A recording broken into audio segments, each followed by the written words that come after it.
mga Mars, welcome back to my channel, Carving Scoop Station here.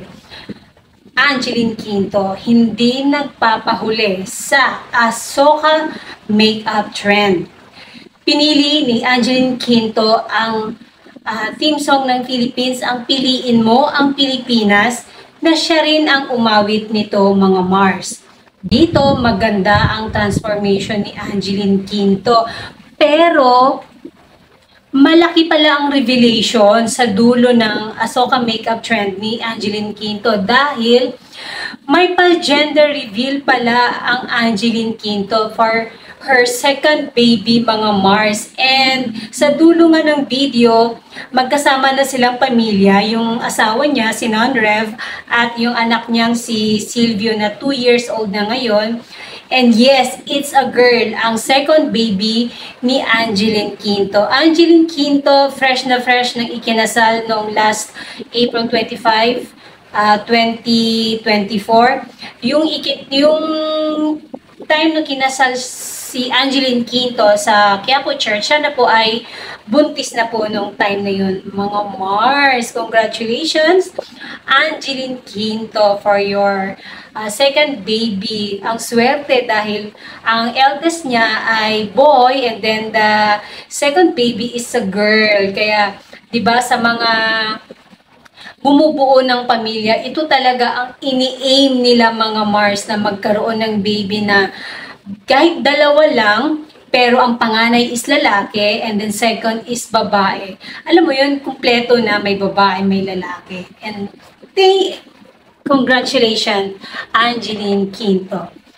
Si Ma'am Sylvia Sanchez ay super proud sa kanyang gelatin na tinatawag. Yun ang pet name niya sa kanyang anak na si Jella Ataide. Dahil ngayong araw na to, May 7, 2024 ay red carpet po ng High Street. Ito po yung sequel ng Senior High kung saan kasama pa rin dito si Jella Ataide. Kaya naman super proud ang si Ma'am Sylvia Sanchez sa kanyang anak dahil nagtuloy-tuloy ang karera ni Jella Ataide sa showbiz mga Mars, and of course ang pinaka-love niya ay ang dancing.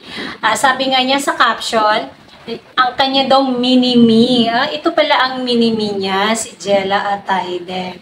And may video naman ako i-share sa inyo mga Mars na kita ko sa Instagram ni Celeste Viera na kung saan ay yun nga to the rescue ang ninang ni Maine Mendoza para sa kanyang hair.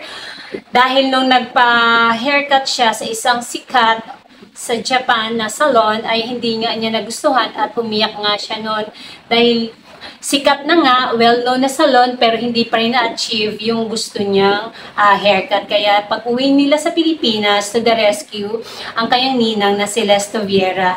At ang ganda lang talaga ni Maine Mendoza at ang galing din ng kanyang hairdresser, mga Mars, na si Ma'am Celeste Viera. I-credit natin ang owner ng video na to, mga Mars. Si Ma'am Celeste Viera sa Instagram account niya.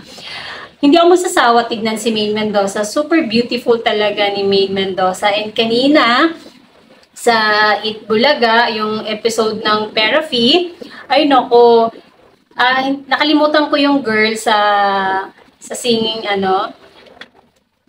yung ginaya ni Maine yung tayo, dahil bubi nga yung isa doon sa kumakanta.